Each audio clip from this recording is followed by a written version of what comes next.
semuanya, kembali lagi bersama aku, Auzat Yanzira. Kali ini kita akan membahas mengenai manajemen guru dan tenaga admin sekolah. Sebelumnya, teman-teman pada tahu nggak siapa itu manajemen guru? Nah, manajemen guru adalah proses yang melibatkan perencanaan, pengorganisasian, dan pengendalian segala aspek yang berkaitan dengan tenaga pelajar di sekolah, seperti aspek rekrutmen, pelatihan, penilaian kinerja, dan pengembangan profesional. Nah, teman-teman, manajemen guru sendiri memiliki 5 aspek. Yang pertama, aspek rekrutmen dan seleksi. Nah, aspek rekrutmen dan seleksi itu adalah proses untuk menarik, memilih, dan menempatkan guru yang berkualitas sesuai dengan kebutuhan sekolah. Yang kedua, pengembangan profesional, yaitu latihan dan peningkatan keterampilan guru untuk memastikan mereka tetap terampil dan terkini dalam praktik pengajaran. Yang ketiga, penilaian kinerja, yaitu evaluasi efektivitas guru dalam proses pengajaran dan pencapaian tujuan pendidikan. Yang keempat, adanya manajemen kelas, yaitu strategi untuk menciptakan dan memelihara lingkungan belajar yang positif dan produktif. Yang terakhir atau yang kelima, yaitu komunikasi kolaborasi, yaitu berinteraksi dengan siswa, orang tua, dan rekan kerja untuk mendukung keberhasilan siswa dan mencapai tujuan pendidikan. Lalu, peran manajemen guru memiliki 7 aspek. Yang pertama, yaitu perencanaan, yaitu menyusun sesuai rencana pelajaran dan kurikulum yang sesuai dengan kebutuhan siswa dan standar pendidikan. Yang kedua, organisasi, yaitu mengatur tata letak kelas, jadwal pelajaran, dan sumber daya pendidikan untuk menciptakan lingkungan belajar yang terstruktur.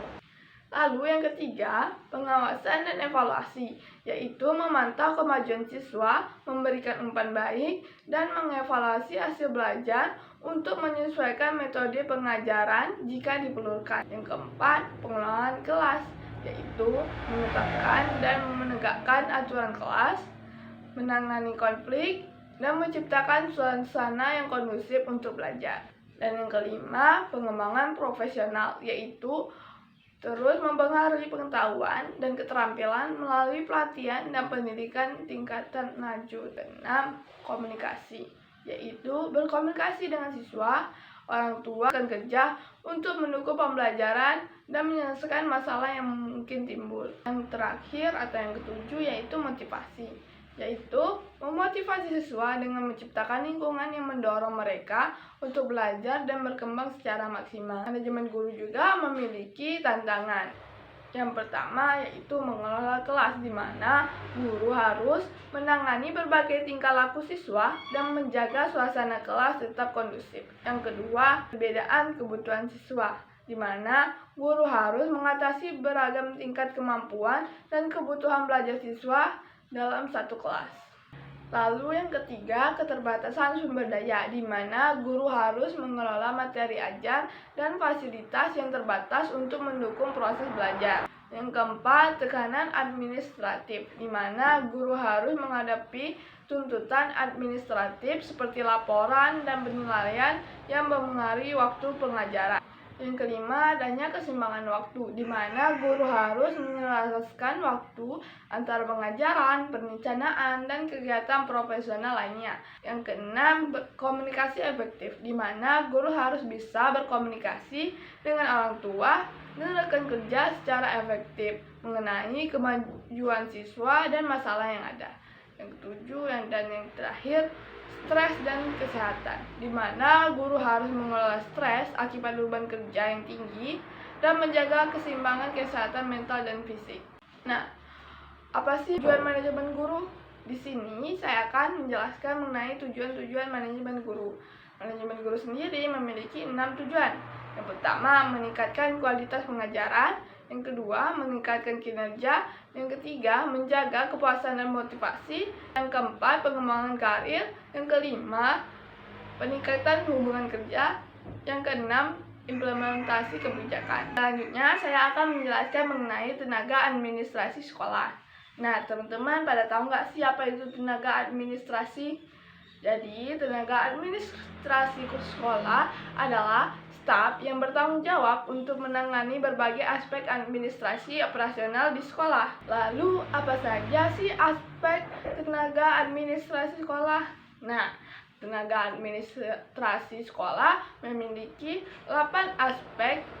Yang pertama, pengelolaan dokumen, yaitu menyusun, menyimpan, dan mengelola berbagai dokumen administratif. Yang kedua, jadwal dan kegiatan, yaitu mengatur jadwal pelajaran, ujian, dan kegiatan sekolah. Yang ketiga, sumber data, yaitu mengelola investasi sekolah seperti buku dan peralatan lainnya.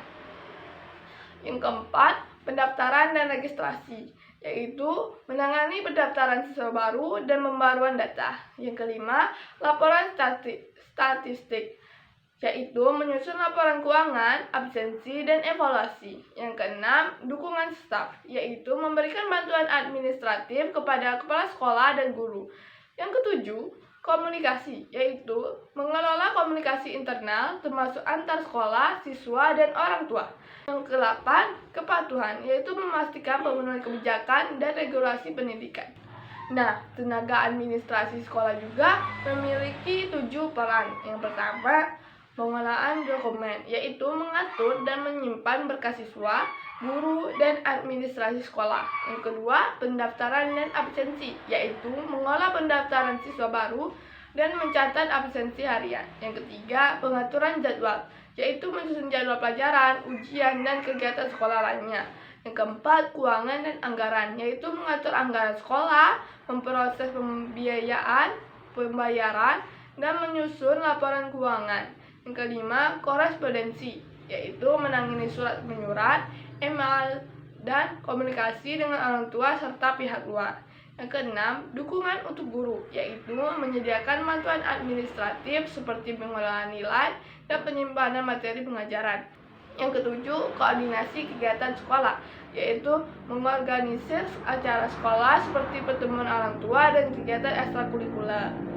Nah, teman-teman, tenaga administrasi sekolah juga memiliki berbagai tantangan. Yang pertama, volume pekerjaan yang tinggi, yaitu mengelola berbagai tugas administratif seringkali dalam waktu yang terbatas. Yang kedua, keterbatasan sumber daya, yaitu bekerja dengan anggaran yang terbatas dan kekurangan staf. Yang ketiga, teknologi dan sistem, yaitu menghadapi masalah teknis dan memerlukan pelatihan untuk menggunakan perangkat lunak dan sistem baru. Yang keempat, komunikasi, yaitu menangani komunikasi yang kompleks antara siswa, orang tua, guru, dan pihak luar. Yang kelima, manajemen waktu, yaitu menyeimbangkan berbagai tugas dan prioritas yang sering berubah. Dan yang terakhir atau yang keenam, pemecahan masalah, yaitu menangani atau mengatasi masalah mendesak atau konflik yang memerlukan solusi cepat dan efektif. Nah, administrasi sekolah juga memiliki 6 tujuan. Yang pertama, efisiensi operasional. Yang kedua, dukungan untuk proses pembelajaran. Yang ketiga, pengolahan data dan dokumentasi. Lalu yang keempat, peningkatan komunikasi. Yang kelima, pengelolaan keuangan. Dan yang terakhir atau yang keenam, menyusun jadwal dan kegiatan. Nah, teman-teman, jadi hubungan antara manajemen guru dan tenaga administrasi sekolah sangat penting untuk memastikan keberhasilan operasional sekolah.